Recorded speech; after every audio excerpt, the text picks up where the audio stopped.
नमस्कार दोस्तों, स्वागत है आपका मेरे YouTube चैनल में। आज का वीडियो एक अफोर्डेबल ब्लश के बारे में होगा और जैसा कि आपने वीडियो के टाइटल से देख लिया होगा, आज के वीडियो में भी हम बात करेंगे मार्स कॉस्मेटिक्स के एक अफोर्डेबल प्रोडक्ट के बारे में। आज का जो प्रोडक्ट मेरे पास है वो है मार्स कॉस्मेटिक्स का ट्विन ब्लशर और इस तरीके का कुछ दिखता है। ये जो पर्टिकुलर ब्लशर है ये 3 कलर ऑप्शंस में अवेलेबल है, shade number 1, shade number 2 and shade number 3। और मैंने जो परचेज किया है दैट इज शेड नंबर 2। मेरे को बाकी दोनों शेड्स ऑनेस्टली अपील नहीं किए एंड आई थॉट कि ये जो पर्टिकुलर शेड है विच इज शेड नंबर 2 मेरी स्किन टोन पे बेहतर लगेगा, so that is the reason I bought this would be a first impression video. मैंने ये पर्टिकुलर प्रोडक्ट पहले ट्राई नहीं किया हुआ है।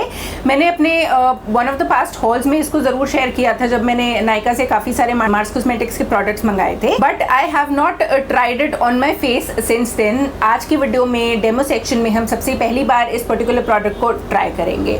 सो if you are interested to know how this particular affordable twin blusher works then keep on watching. अगर हम product के पैकेजिंग की बात करते हैं सो इस टाइप के कुछ आउटर पैकेजिंग में ये प्रोडक्ट आता है। काफ़ी डिसेंट है, एक लाइक ट्रांसपेरेंट विंडो है जिससे आप कलर्स देख सकते हैं। अगर हम फ्लिप करते हैं इस पैकेजिंग को तो जो इंग्रेडिएंट्स की लिस्ट है और जो बाकी डिटेल्स होती हैं प्रोडक्ट के बारे में वो यहाँ पे मेंशन की गई है। So now I just quickly open this and show you the actual packaging. अगर हम इस पर्टिकुलर प्रोडक्ट को ओपन करते हैं तो इस टाइप की कुछ पैकेजिंग है इसकी एंड पैकेजिंग मुझे कैसी लगी इसके बारे में हम तब बात करेंगे जब मैं अपने व्यूज़ इस प्रोडक्ट के बारे में आप लोगों के साथ शेयर करूँगी। So this is how the colours look like. इसके अंदर जैसा कि नाम है इस पर्टिकुलर प्रोडक्ट का, इसके अंदर 2 ब्लश के शेड्स हैं which I personally feel one of them can be used as a bronzer. थोड़ा सा ऑरेंज शेड पे है but I think it can work. वो हम डेमो सेक्शन में देखेंगे कि ये एज अ ब्रॉन्जर काम कर सकता है कि नहीं and finally what I think about this product, but yes this is how it looks like.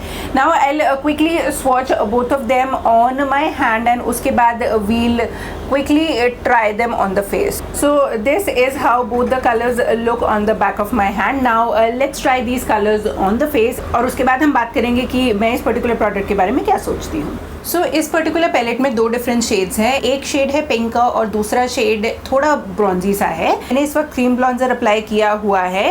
So this would not be exactly the shade जो कि आप मेरे फेस पे देख पाएंगे। मैंने ये वाला पर्टिकुलर अप्लाई इसलिए नहीं किया क्योंकि ये थोड़ा सा ऑरेंजी है and I do not like to apply orange bronzers on my face. लेकिन सिंस मैंने थोड़ा सा क्रीम कॉन्टोर ऑलरेडी किया हुआ है so my face do have some colour, तो I just take this particular orange one and उस जो क्रीम कॉन्टोर है उसके ऊपर अप्लाई करूंगी एंड यू कैन सी कि how orange it looks on me. Again as I said this is a first impression video. मैंने पहले ये प्रोडक्ट ट्राई नहीं किया है apart from the hand swatches जिसकी मैंने एक शॉर्ट्स वीडियो पहले बनाई हुई है। सो आई डू नो कि ये पर्टिकुलर शेड थोड़ा ऑरेंज है एटलीस्ट ऑन माई हैंड्स। अब आइए ट्राई करते हैं कि ये पर्टिकुलर शेड मेरे फेस पे कैसा दिखेगा। Although I am a little bit scared but for the sake of the video I'll take this particular color and मैं apply करूँगी इसे on the top of my cream bronzer।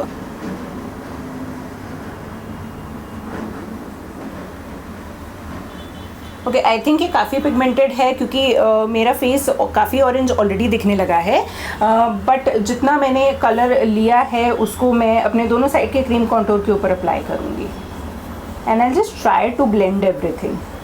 Okay, so after blending the color on, this is how it looks like. It is looking a little bit patchy and it definitely is looking way too orangey, but since I had to show you how this particular color looks like, I have tried it on my face. I'll just try and mix everything up using a powder. So I'll just take a fluffy brush and try just mixing everything. Okay, so I think now it looks like a little bit better. अब बारी आती है अपने face को थोड़ा और colour देने की और ट्राई करने की इस पर्टिकुलर ब्लशर के शेड को। So I will take my blush brush and इसको मैं थोड़ा सा इसमें डिप करूँगी, एक्सेस को टैप करूँगी। थोड़ा पाउडरी है, जो एक्सेस है वो पाउडर के फॉर्म में टैप हुआ है and then I will apply this on my cheeks. Okay, so this is how the blusher looks on my face. इसलिए बोलूँगी जब मैंने वो ब्रॉन्जर के शेड लगाया था या थोड़ा सा जो ऑरेंजी ब्लश आप कह लीजिए, जब मैंने वो अप्लाई किया था तो मुझे अच्छा नहीं लग रहा था, but currently since I have both the colours on my face and ये काफ़ी अच्छे से एक दूसरे के साथ ब्लेंड हुए हैं. So I do like the way it looks on my face. Now I just quickly go off the camera, finish off my makeup and I would be right back with my final thoughts. Welcome back. So this is how both the shades of the blusher looks like जब मैंने अपना makeup complete कर लिया है. अब आइए बात करते हैं मैं क्या फील करती हूँ इस पर्टिकुलर.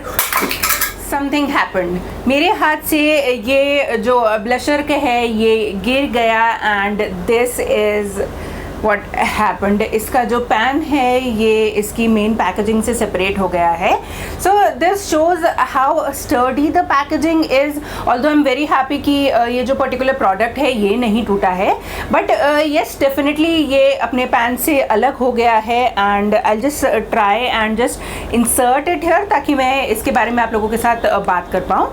So yes, मतलब इसके अंदर एक्चुअली कोई ग्लू नहीं है. It just gets fixed into this outer packaging. So yes, that talks about the packaging of this product. मैंने अभी कुछ दिन पहले मार्स कॉस्मेटिक्स की जो कंसीलर पैलेट है वो रिव्यू की थी एंड उसकी जो पैकेजिंग है वो काफ़ी स्टर्डी है as compare to this particular one. ये भी क्लिक से क्लोज होता है एंड इट डज लुक कि इसकी डिसेंसी पैकेजिंग होगी, बट एज यू सॉ कि एक बार गिरने से इसका पैन अलग हो गया सिंस ये ग्लूड नहीं है. अपार्ट फ्रॉम दैट ऑल्सो इसका जो आउटर लिड है वो डिसेंटली स्टडी है. बहुत अच्छी क्वालिटी का नहीं बोलूँगी, बहुत एवरेज सी क्वालिटी है इसके पैकेजिंग की. प्राइस पॉइंट के हिसाब से मैं ज़्यादा कंप्लेन नहीं करना चाहूँगी, लेकिन जो मार्स कॉस्मेटिक्स के जो कुछ और प्रोडक्ट्स हैं स्पेसिफिकली जैसे कि वो कंसीलर पैलेट है वो भी काफ़ी अफोर्डेबल है और उसकी पैकेजिंग जो है वो बहुत अच्छी है as compare to this particular one. बहुत ज़्यादा सस्ता भी नहीं है. इस ब्लशर का जो प्राइस पॉइंट है that is 229 rupees. So I did expect little bit better packaging. मेरे हाथ से ये दोबारा गिरने वाला था. थैंक गॉड ये दोबारा नहीं गिरा बिकॉज आई कांट इमेजिन कि नेक्स्ट टाइम गिरने से ये जो प्रोडक्ट है ये इस इंटैक्ट रह पाएंगे कि नहीं. But yes that's how I think about the packaging of this particular product. Apart from that अगर हम क्वालिटी की बात करें so for the price point the quality is nice. First impression है तो मैं इसकी स्टेइंग पावर के बारे में तो बहुत ज़्यादा कॉमेंट नहीं कर पाऊँगी, बट येस जो दोनों शेड्स हैं वो काफ़ी अच्छे से ब्लेंड कर पाए. जो फर्स्ट शेड जो मैंने ऑरेंजी सा जो शेड है जब मैंने उसे क्रीम कॉन्टोर के ऊपर लगाया था तब ब्लेंड करने में मुझे थोड़ी दिक्कत हुई थी, बट सिंस वो लगाने के बाद मैंने अपने फेस को एक बार अच्छे से पाउडर कर लिया था और उसके बाद मैंने ये पिंक कलर लगाया था उस वक्त ये अच्छे से ब्लेंड हो गया था. So what I feel is the formula is a little difficult to blend over cream products, लेकिन अगर आप इन्हें ऑन पाउडर प्रोडक्ट्स अप्लाई करते हैं तो उस सिचुएशन में ये काफ़ी अच्छे से ब्लेंड होते हैं. दोनों कलर्स एक दूसरे के साथ काफ़ी अच्छे लगते हैं, बट सर्टनली मैं इस पर्टिकुलर कलर को ब्रॉन्जर के तौर पे तो नहीं यूज़ करूँगी. It is more sort of like a neutral blusher. So I think that's what twin blusher means like. It does twin blusher नाम है इस पर्टिकुलर प्रोडक्ट का, विच मीन्स कि इसके अंदर 2 ब्लशेस हैं. So yes that is how I am gonna use this particular product from now. मैं इसको ब्रॉन्जर के तौर पे नहीं इस्तेमाल करूँगी. I would be using both of these colours as my blushes. So yes overall for me this was an average product. I have tried better products by Mars Cosmetics. So this particular twin blusher is not one of their best products, but yes, affordability के हिसाब से it is a decent product. So yes, that's it for today's video. If you enjoyed watching today's video, do not forget to give this video a thumbs up. And if you are interested in more makeup and skincare related videos, then do not forget to hit the subscribe button. Thank you so much for watching my video. Namaste.